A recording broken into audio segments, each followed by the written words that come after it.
Everyone, welcome to today's edition of One Single Story. It's April the 26th, day 116, and we're in Psalm 78. A lot of people attribute Psalms to David, and there are some, but Moses had some.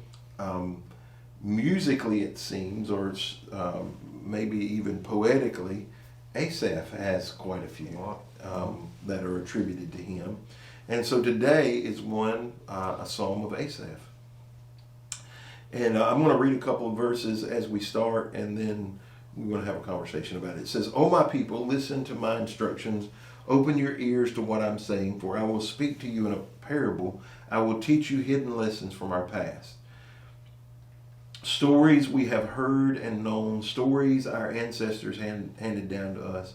We will not hide these truths from our children. We will tell the next generation about the glorious deeds of the Lord, about his power and his mighty wonders. For he issued his laws to Jacob. He gave his instructions to Israel. He commanded our ancestors to teach them to their children, so the next generation might know them, even the children not born yet, and they in turn will teach their own children." So there are two pieces in the beginning here that I want to talk about.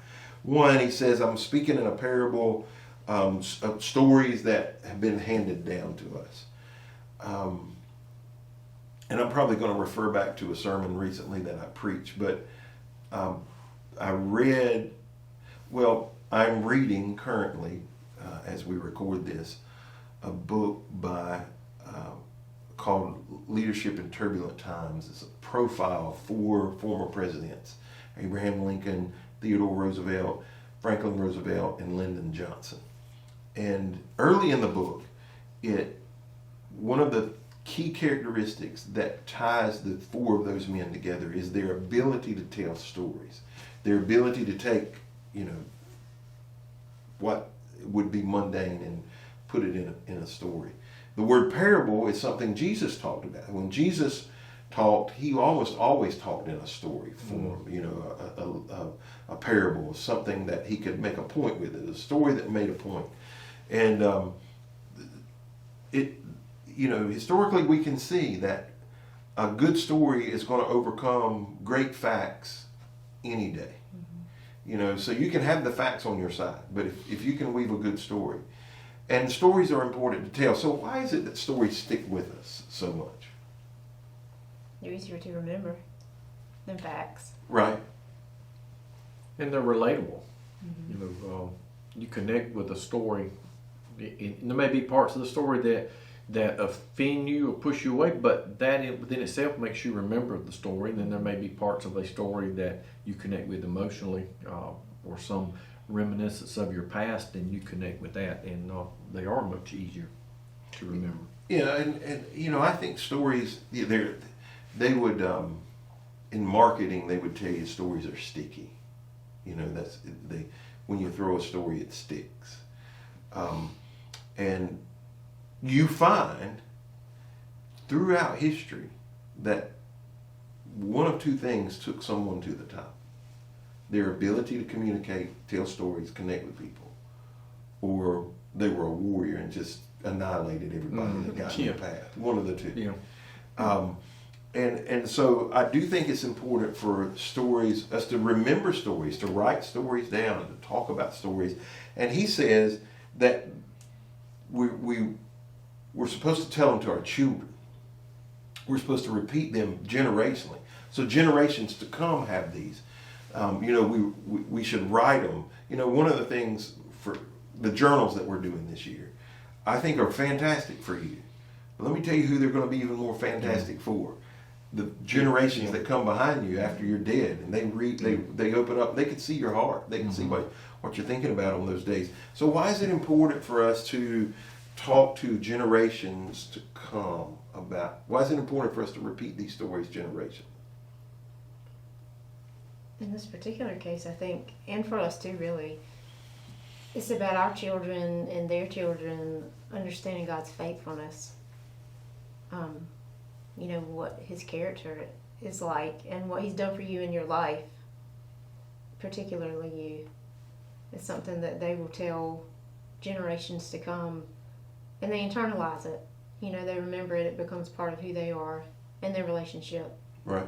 with God. Verse 7 says each generation should set its hope anew on God. And part of the way they're able to do that quicker is by the stories that we tell from our past, or my parents' stories that have been handed down, or from my grandparents down. And I'll make a confession here. It's something that I don't do a really good job of. I have lots of stories and memories, but being intentional about writing them down or sharing them on special occasions. And it seems like we've had a lot of these reminders, lately that I'm trying to work through and become better at, because it is important, and we have a responsibility to pass those stories down. Yeah. So a few weeks ago, we preached from a passage where they crossed the Jordan River and they set up a memorial. Mm-hmm. And in that passage, we talked about the need. It said, when your children's children see this, they'll ask questions what this was about.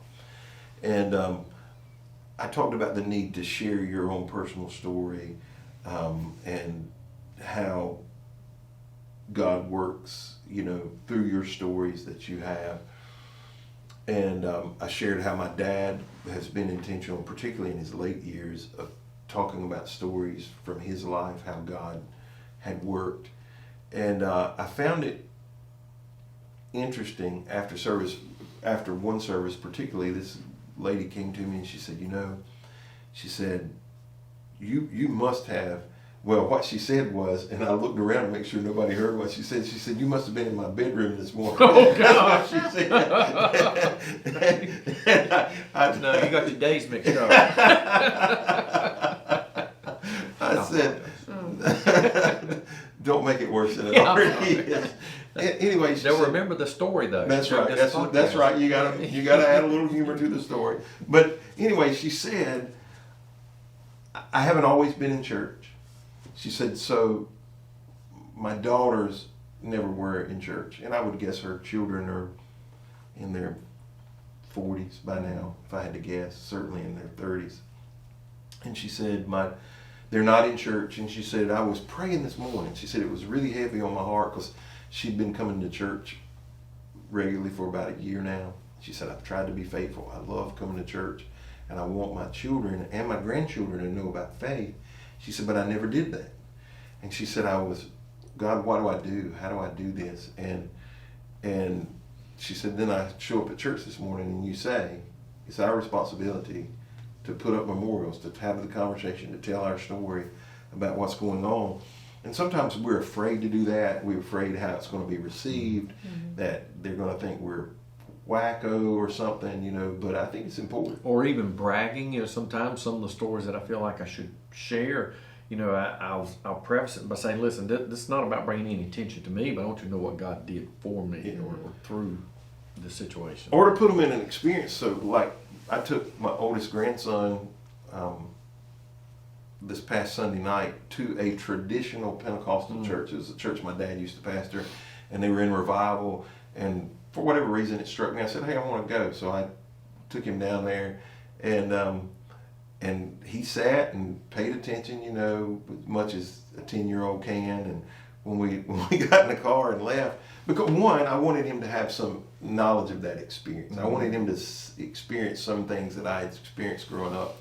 And the church is way different than it was, 25 years ago, 30 years ago, ever how long it's been, longer than that now. But a long time ago, 35 years ago or better. But it was funny when I got in the car. I'd kind of debrief them when we leave a movie or church. I'd debrief them, and I said, "Ben," I said, "What did you think?" He said, "It was pretty good." I said, "Did you like it?" He said, "It was okay."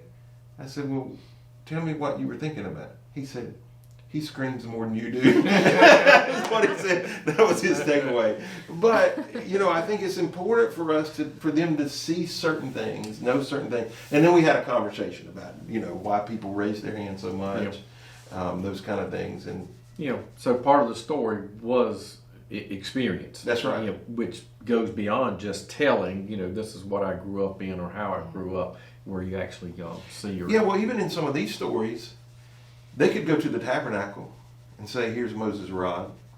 They could open up the table and say, here's some manna, because they kept it. They kept some of those things to tell the story. This, the stones that were in the Jordan River. And if you swim across there and hold your breath and sink down, you'll feel 12 more stones that are in the bottom. So I do think it's important to have pieces of those that are present. Verse 36. So there's this repeated follow God, leave God, follow God, leave God, follow God, leave God.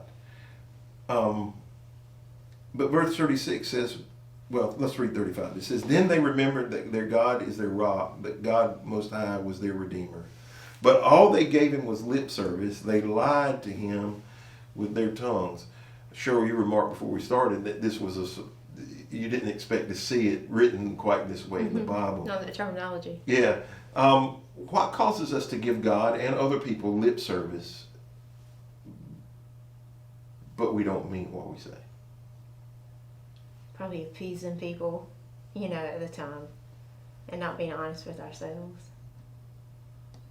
Yeah, 32, I think, gives us a lot of insight to answer your question. It says they just kept sinning, Yeah. and they refused to trust him. When we make our own choices, decisions, and just we're just bent on doing it, irregardless. Even if we know it's right or wrong, we just decide we're going to do what we want to. And I think that creates a situation where the things that we do say to God or even to other people, that's all it is. It's just words that are coming out because there's no actions to follow. Yeah, usually the words lip service is usually given to try to appease consequences, not change our actions. Yeah. That's kind of the way I see it. People will say things to try to get you off their back, but they're not intending to change. So this psalm, this is a fairly lengthy psalm. And it continues to talk about the backsliding, the repenting, the backsliding and repenting. But you get down to verses 63 through 66, and it says, their young men were killed by fire. Their young women died before singing their wedding songs. Their priests were slaughtered, and their widows could not mourn their dead. Then the Lord rose up as though waking from sleep, like a warrior aroused from a drunken stupor. The translation that I read when I was preparing this said he woke up like a drunken warrior. That was the phraseology that it used. First of all, they died horribly. Yeah. I mean, they're being burned and slaughtered, and before they're ever able to marry, they're dying. But the Lord rose up as though waking from sleep, like a warrior roused from a drunken stupor. What do you think it means there? Because I have a lot of pictures of somebody, a drunk person, waking up. Well, a warrior, no matter how strong and valiant he is in his capabilities, if he's asleep or passed out, then he's not effective. He's not going to do anything. And it appears that through all of this pain and loss and sorrow they were experiencing, there still came a time when the Lord said, okay, enough's enough. I've kind of been back here and out of sight, out of mind in this situation. You've gotten what you deserve. You brought this on your own self, but I'm going to step forward and do something about it. And 66 says he routed his enemies. Cheryl, what's the picture you get? Yeah, I imagine that he had kind of left them to their own devices and consequences for a while and then woke up. And I would assume if he was a warrior who had been drunk and now he's waking up, he's probably not feeling great and in a bad mood. I'm going to set things right. Yeah, well, so I think of three things, and if you've heard me preach, you probably heard me say this. Three things when I think of people when they get drunk. And they're usually one of three ways, maybe four. They get emotional. I love you, man. They get funny doing crazy stuff. Or they want to fight. And a drunk person, a person who's been drinking that wants to fight, on any other given time, might be reasonable. You might be able to talk to them. You might be able to have a conversation with them. Might be able to talk them down. But you get a little bit of alcohol in them, and there's no reasoning. Like they're just going to wreak havoc. And as I read it, when I read Drunken Warrior, that's what I thought about it. This person who, okay, You let them get to this state. You're not going to be able to reason with God at this point. You know, God's just going to take you out, and that's kind of how God. They had tolerated it. You talked about tolerated it for so long, and now like there's going to be no reasoning with him. You know, he's just going to overcome you. So yesterday we talked about the tribes of Reuben and how he had lost his birthright, and Judah became the ruling party, and Joseph got the birthright. Well, it somewhat addresses this toward the end of this psalm. It says, but he rejected Joseph's descendants. He did not choose the tribe of Ephraim. He chose instead the tribe of Judah and Mount Zion, which he loved. There he built his sanctuary as high as the heavens, as solid and as enduring as the earth. He chose his servant David, calling him from the sheep pens. He took David from tending the ewes and lambs and made him the shepherd of Jacob's descendants, God's own people. He cared for them with a true heart and led them with skillful hands. So I want to talk about 67 to 71 and then 72 separately. 67 to 71 tells us that he rejected Joseph's descendants who had gotten the birthright. Apparently they could have been the ruling party, but he didn't. He rejected them because of what we've been reading here. Instead, he chose Judah. It says he chose Judah and Mount Zion, which he loved. One, does that mean he didn't love the other 11? Two, I'm just curious, why do you think he chose Judah? Well, to your question, I don't think it means he didn't love the other, but for whatever reason, he had a special love for this group, for Judah, as he did for Jerusalem throughout history. And then he made a choice based on that, and which was his decision. He wasn't held to the fact that lineage, inheritance, genealogy. If he wanted to move the pieces around, then he was going to, because he had a plan and a purpose. And that's what he wanted to do, because he knew about David even before David came on the scene, and he knew, as it describes here, that he would oversee them with a true heart. And Sheryl, do you have any thoughts about why he chose Judah? Not in particularly. I think it kind of reiterates the overarching theme we see throughout the Bible, which is that, and we've talked about this in particular, that God will accomplish things in ways that we don't understand or that we didn't expect, because he knows what needs to be done and how it's going to happen. Obviously we're going to get to the point that we're talking about Jesus and how unexpected he was, the same way that David was a big surprise to people that he was the one who was chosen to become king. Right. So it finishes verse 72 talking about David. It said he cared for them with a true heart and led them with skillful hands. What does that mean, and why is it important? Why is true heart and skillful hands a combination that's sought after?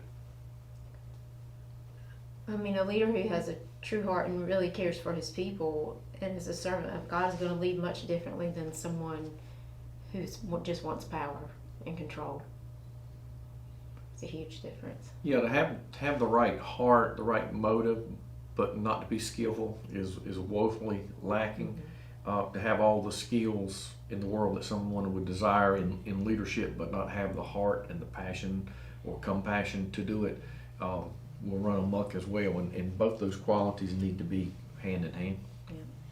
Yeah, so I read it, and this is something that I am a firm believer in leadership, and I see it often. I read the true heart as character, the skillful hands as competency. Mm-hmm. And if one or the other is missing, people are in trouble. I know people who have great hearts. They have character supreme, but they have such limited skill that, they're not going to accomplish much. Mm-hmm. People love them, and they love people, but the ceiling is so low. Very. I know some other people who have incredible competence. Like, there is nothing they can't do, don't know. Mm-hmm. But their character is so flawed that every time they're given a chance, it derails. You know, they always find themselves off the track, and they can't go for long periods of time. The longest enduring leaders, whether it's a pastor, business owner, community leader, politician, the people who have the longest tenures are people who can combine character and competency. Competency often opens doors for you. Character is what will keep you in the door. Sustain you. Yeah, it's what allows you to stay there. And I think that it is critical for us to have both. You can't excuse one for the other. And I'll be honest with you, it's hard to teach character. Mm-hmm. You can teach competence, Mm-hmm. but it's hard to teach character. And when it's missing, man, it's hard. It's rough. Yeah, it's hard to figure out. Well, let's close today in prayer. Jay, you want to lead us in prayer as we close? Sure. Lord, we thank you for your word that has reminded us of these valuable lessons. And Lord, as we've talked about many times, that every choice and decision has a consequence. And we've learned through this passage today that our hearts and our motivations are important, and so are our skill sets are both important.